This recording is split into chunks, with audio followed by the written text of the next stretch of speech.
What up everybody, what's good? My name is EK and welcome to What's Good English. If this is your first time here, this is a channel where I focus on colloquial speech, slang, African American vernacular, and other weird curiosities of English so you can understand how English is really spoken. This is kind of a random midweek video and there is still something that's going to come out Sunday that you'll definitely want to see, but I got a comment on my video about Gen Z slang being recycled African American vernacular and I absolutely had to talk about it right away. Huge thank you to C. Clayton for your comment and the speech analysis that I'm going to talk about in a minute, but first let me answer the easy question between cornrows and box braids.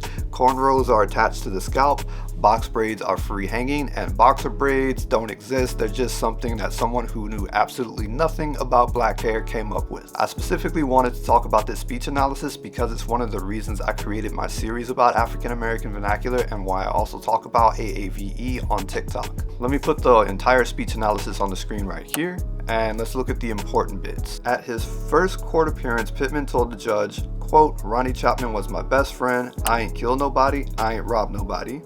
We see two deceptive factors in this short statement. Pittman should be speaking in the past tense since he is telling us what he has not done. However, he uses present tense language with the words kill and rob. The use of present tense language is an indication this part of his statement is not coming from memory. When a story comes from memory, it is easy to tell it using past tense language since the person is recalling something. We have to take into consideration that Pittman may have poor grammar skills, ain't, which caused him to use the wrong verb tense. Wrong, riggedy wrong. In African American vernacular, ain't is indeed used in the past tense to substitute for verbs like didn't, haven't, or the expression have you. Where my ice cream at? They ain't had a kind you like, so I ain't get you none. Ain't you never heard of calling nobody and seeing if they want something else? Ooh, dang boy, you still on that game? You ain't left the house all day? Furthermore, the person doing the speech analysis also pointed out the word ain't and said that was an indicator of bad grammar.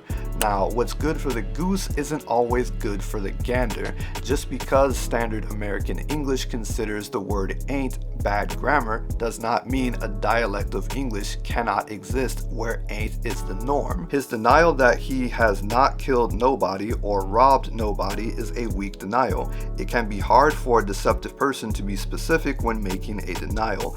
Pittman starts out mentioning the victim's name, quote, "Ronnie Chapman was my best friend." However, he then switches to the generic nobody. Anyone who speaks African American vernacular or anyone who speaks a language that uses double negatives knows that all subsequent negatives serve to strengthen the original negative. He's creating a stronger statement by saying he didn't kill nobody. This is a reason it is so important to acknowledge and that people understand African American vernacular.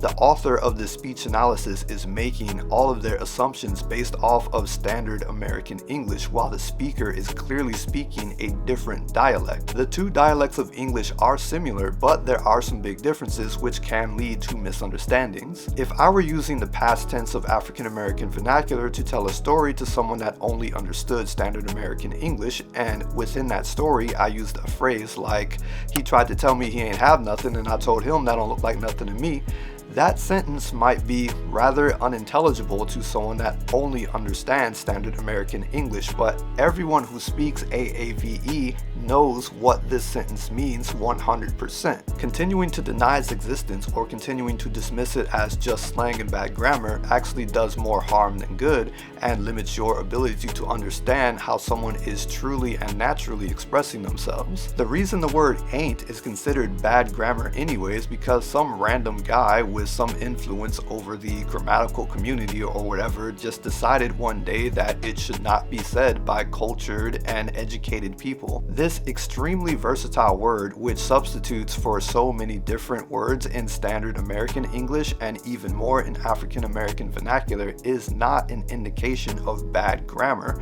or that someone is uneducated or uncultured. I have a university degree, I speak English and Spanish fluently, I can have a basic conversation in both Mandarin Chinese and Portuguese. I've traveled the world, I read on average 20 to 30 books a year, and I be saying ain't, fitna, talk about, and other phrases, and I be using double negatives like it ain't nobody business, and the way that I be speaking English ain't got nothing to do with intelligence or being cultured.